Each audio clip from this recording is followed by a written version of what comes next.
कल देर रात सेक्टर 10 सबसे पॉश कॉलोनी चंडीगढ़ की जहां एक बड़ा घटना सामने निकल के आती है और ये घटना है जिसके तार अब विदेश में बैठे आतंकियों के साथ जुड़ चुके हैं। आपको एक सबसे पहले तस्वीर दिखाना चाहेंगे। ये वही घर है जहां कल शाम तकरीबन 6:15 बजे के करीब यहां पर एक ग्रेनाइड रख दिया जाता है। दो संदिग्ध ऑटो से आते हैं जिनकी फोटोग्राफ्स भी सामने आ चुकी है और वो आते हैं यहाँ पे, वो ग्रेनाइड गिरते हैं और उसके बाद ब्लास्ट होता है। ब्लास्ट के बाद आप देख सकते हैं इस कोठी के शीशे जो है वो टूट चुके हैं और ये सिर्फ इस कोठी के ही नहीं बल्कि आसपास के लगते कोठियों के भी शीशे टूटे हुए हैं। और यहाँ पे हम आपको बताना चाहेंगे कि इसके जो तार हैं विदेश में बैठे जो कि यूएसए बेस्ड आतंकी है इस समय, जो पूरी घटना का जिसने एक पोस्ट दिखाया है। सबसे पहले हम आपको एक पोस्ट भी वो दिखाते हैं जिस पोस्ट को उसने सोशल मीडिया पे पेस्ट किया, जो बहुत ज़्यादा वो जो पोस्ट है इस समय बड़ी चर्चा में है। वो ये पोस्ट है जिसमें साफ तौर पे जिक्र किया गया है 1986 की घटना का। 4 जो इसमें नौजवानों की फोटोग्राफ्स हैं आप देख सकते हैं।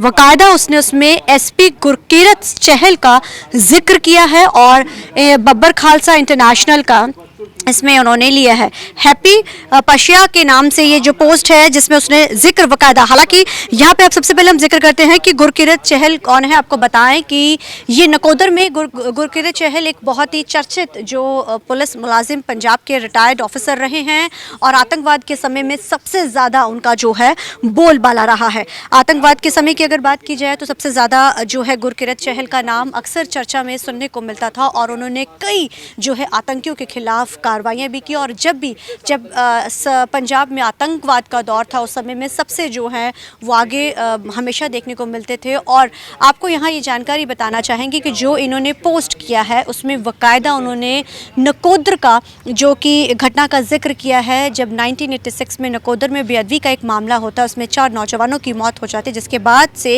ये आतंकियों के निशाने पर आते हैं।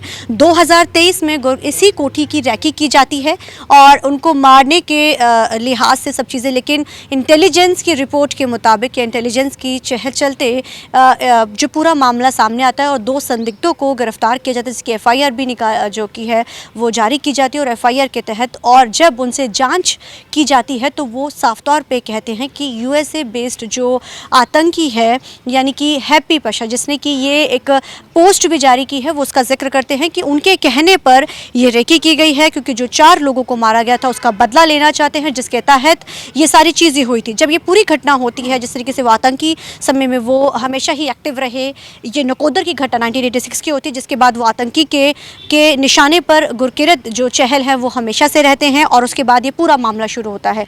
2023 में ये घटना होती है, चीज़ें होती है। इंटेलिजेंस ने इस चीज़ की जानकारी पहले दी थी कि जो ये कोठी है सेक्टर 10 की, ये सस्पेक्टेड कोठी है। इस कोठी पर जो है लगातार कभी भी कुछ भी हो सकता है और कल देर रात ये घटना सामने होती है और जिसके बाद रिंदा और लंडा जो कि इनसे भी इसके तार जुड़ते हैं और कहीं ना कहीं ये चीज़ सामने निकल के आती है कि अब इस मामले में लगातार जो जांच की जा रही है, एनआई से लेकर तमाम जो इंटेलिजेंस एजेंसियां हैं, एनआई हो गई है, दिल्ली क्राइम ब्रांच हो गई है, आईबी से लेके पंजाब इंटेलिजेंस तक हर जो एजेंसी की तरफ से जांच की जा रही है। और हालांकि ऑटो जो चालक था जिसकी ऑटो में वो बैठ के आए थे उसको गिरफ्तार कर लिया गया है। उसने सिर्फ अभी तक ये जानकारी दी है कि वो उसके ऑटो में बैठे थे, यहाँ तक पहुँचे थे।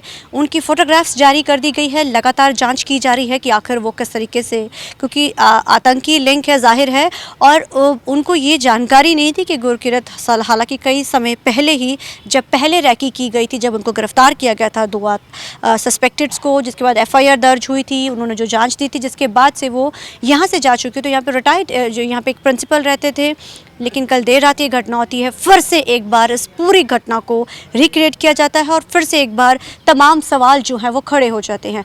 लगातार अब जांच एजेंसियाँ इसकी जांच कर रही है। अब देखना बड़ा अहम रहेगा कि जैसे जैसे जांच आगे बढ़ती है किस तरीके की चीज़ें सामने निकल के आती हैं। कैमरामैन अलजिंदर के साथ चंडीगढ़ से TV9 के लिए अमनप्रीत कौर।